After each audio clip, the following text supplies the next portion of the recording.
It's week, look at Dolly. Hi, Dolly. It's week 4. We're going into week 4 now, so today would be day 1. I'm still wearing the shirt I made fun of in week 3. It's my ride or die at this point. My husband's actually getting the Aquaphor, so I want to make sure that I massage it into my scars. That's what I'm supposed to do after every time I shower and everything like that. I did just wanted to add, sorry, the air's on. I did want to add that I am still sleeping on my back. I didn't ask if I have to still sleep on my back, but I am still sleeping on my back, like a vampire. I call it vampire sleep. I'm like, yeah, I'm not sure if I don't have to do that yet, and I'm still wearing all the compressions. I do plan on going in the pool, but it's supposed to rain like the next few weeks, which will be good because then it'll get me closer to my healing goal. I think I'm definitely gonna have in this video, at the end of this video, the workouts for stretching your arms, because I've been doing that and it feels great.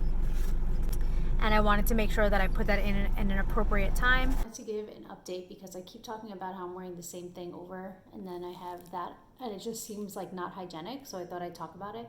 I have, they're not gauze, but they're from the hospital. They're like these pads that basically, they're not the gauze material where it's like rough and will get stuck on stuff. It's very smooth. I don't know exactly what they're called. Maybe I'll see if I can grab them. But they're basically pads, and each one comes with one, and I put one on this side and one on this side, and then I wrap myself.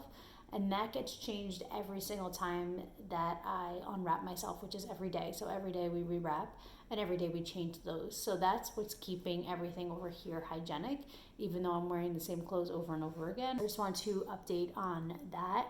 Sometimes when I go in the shower, my husband will take my clothes and he'll wash them, and then when I come out of the shower, he'll put those bandages on, and then he'll wrap me in the ACE bandage, because those are the only things that keep me tight enough. So I just want to update everybody on that in case there was any questions or confusion. So I'll talk to you guys later. Bye.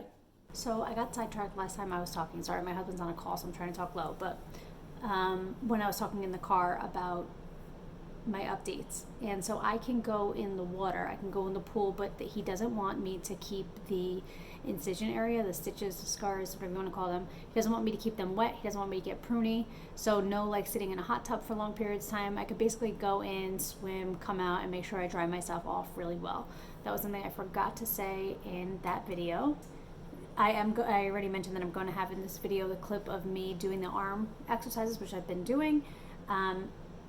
This was filmed, me doing the arm exercise was filmed after going into week 2. So it was like really early on, so I don't advise that, but I did have a lot of fluid buildup already, and you can see it looks like I have like side boobs or like a little bump out, and that was just the fluid that was there. So I just want to make that clear if you're watching.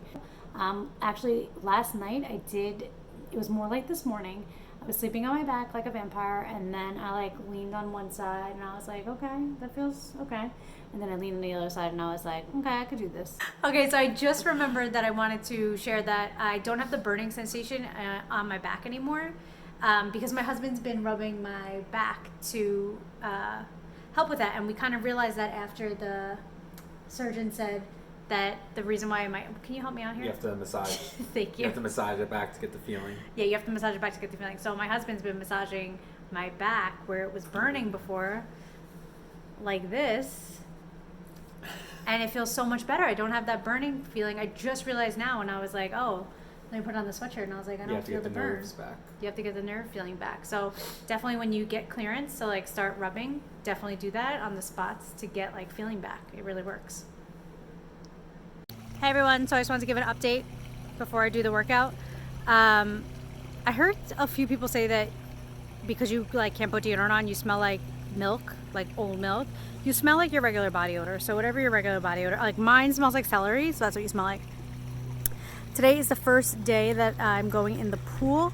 I did put SPF on my scars, but I put the body SPF on my entire body, and since it was a little bit harder to spread, and it was 50 SPF, I did the face one on my actual scars because I was nervous to put it on, and the face one's for sensitive skin, so I put that on my actual scars, and then it's completely covered.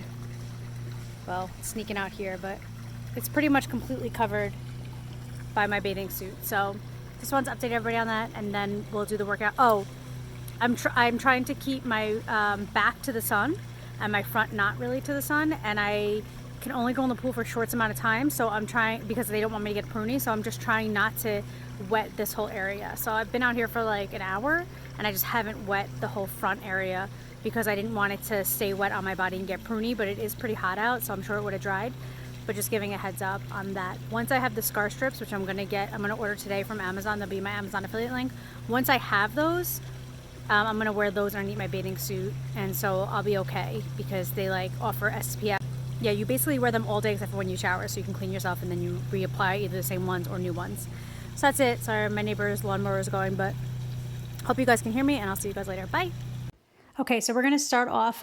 These are exercises that you're supposed to do after your mastectomy, as I had said, and you're going to want to follow these in the order that they show you to do it. Again, always wait for your doctor's orders to start doing something like this. So first, we're going to start off with the deep breathing exercise. So this is going to help relax and ease any discomfort or tightness around the incision, the surgical site, and it's also a good way to relieve stress. This is going to come into play later on during the other workouts as well.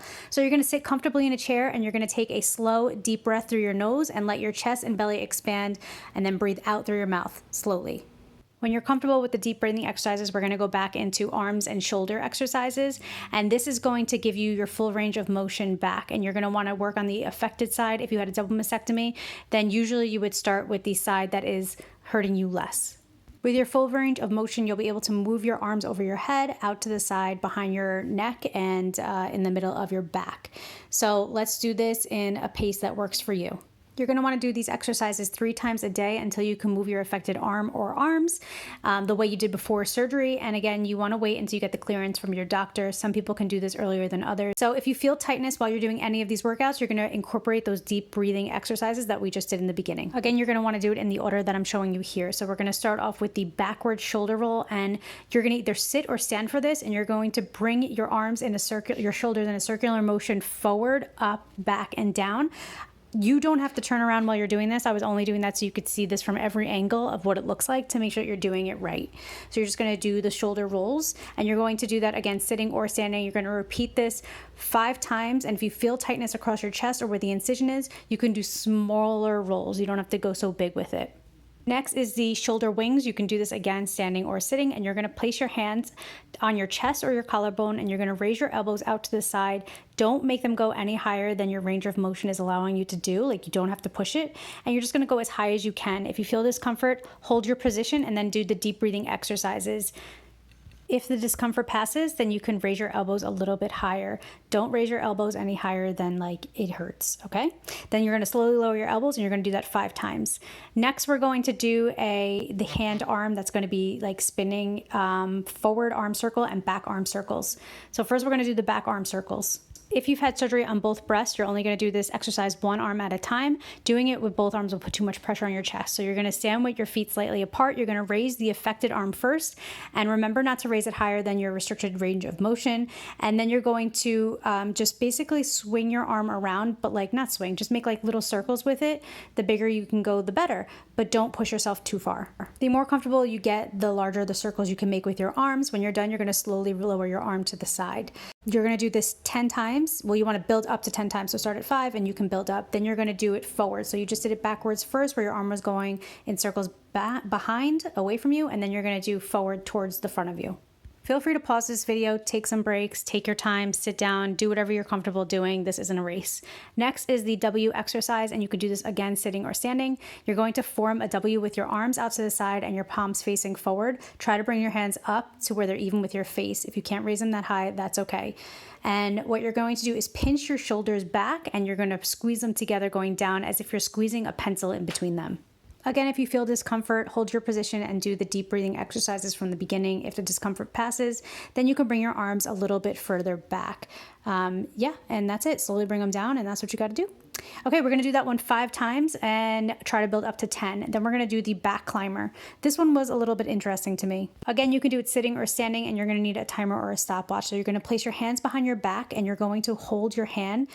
Usually hold the affected hands, and you're just going to move your hand up your arm slowly. You're just going to slowly slide it up into the center of your back. You should feel a gentle stretch as your hand goes up.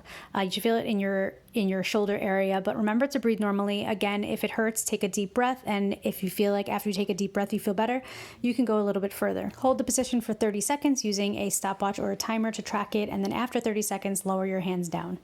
Okay, now we're going to do the hand behind the neck. So you'll need a stopwatch or a timer for this stretch as well. The first few times you do the stretch, you should do it lying down, and I don't show it in this, but this is what I was doing basically when I was in bed every day. I was just trying to get my arms moving as much as I possibly could. So what you're going to want to do is put your hands together in front of your lap, raise them up to your head, put your elbows together, and then try to bring it behind your head. I think I'm explaining it a little bit better. Rather, I think I'm doing it better than I'm showing. Again, if you feel any tightness, you're going to hold that position and do the deep breathing exercises. And if it lessens, then you can continue doing the movement. So you're going to hold the position, the highest position that you can for 30 seconds. And you're going to breathe normally during this exercise and put your arms down when you're done with 30 seconds and do it all over again. So you're going to try to build up to 1 minute for that exercise. The next one is the side wall crawls. Tongue twister. You're going to need a little piece of tape to marker like the highest you can go, because you want to try to always go higher than what you're doing. So you should not feel pain when you're doing this exercise. It is normal to feel some kind of tightness or pulling across the chest. Again, focus on the breathing and try not to turn your body towards the wall when you're doing this exercise. So what you're going to do is stand by the wall, and you're just going to crawl your hand up the wall, and you're going to reach as high as you can. Then you're going to marker as high as you can get on the goal, and that's going to be your goal for the future. So then you're going to turn your body and do the other side. Again, you're just going to crawl up, do exactly the same thing, and marker it and see how far you can go. You're going to continue doing this, adding more time as you feel comfortable. You want to build up to doing this 10 times. And then you're going to do the forward wall crawling. So it's very similar, but you're just going to face the wall with your toes about 6 inches apart. And you're going to do the same thing, but except for doing one arm at a time, you're just going to do both your arms up the wall. Each time you do this, you want to get higher than you were the last time, and you're going to marker the highest point that you get to and have that be your new goal. This is just to make you become more flexible. There are other things that are mentioned on this website, like scar massage, but you don't want to do that until everything is healed. And then, of course, if you're like me and you had some swelling, here are some ways to manage the swelling. You're going to want to raise your arm above your heart and do like a hand pump, but you want to keep your hand slowly like open and close your fist and do it 10 times. This helps with draining the fluid out of your arms. And then you don't want to hold your arms straight up over your head for long periods of time, because this can cause your arm muscles to get tired. So basically just raise your arms about 20 minutes a day, but like break it up. And you could also do this when you're sitting down or lying down, and then rest your arm on pillows so that when it is raised above your heart, it's not like too heavy or hurting you.